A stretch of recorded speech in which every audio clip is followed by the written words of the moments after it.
All Australian political parties have proposed policies to reduce Australia's carbon emissions. And all Australian political parties agree that the Australian economy will need to adapt to compete in a carbon-constrained world. Our report, Restructuring the Australian Economy to Emit Less Carbon, looks at the assistance package proposed by the Australian government to assist industries that emit relatively more greenhouse gases.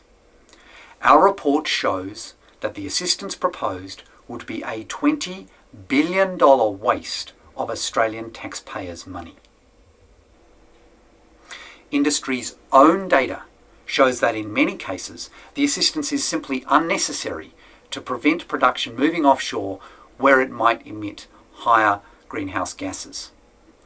The one-size-fits-all approach of the assistance package is counterproductive. It muffles the incentives for industry to adapt.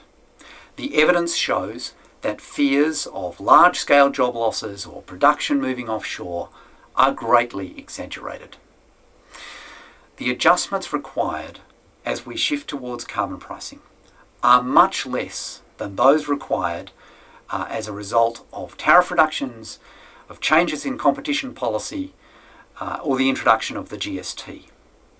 Our report does show that there will be some increases in the cost of living for Australian households, but these increases would be readily offset by reductions in other taxes or by increases in benefits.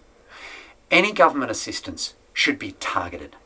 It should directly assist individual workers and communities affected by carbon pricing.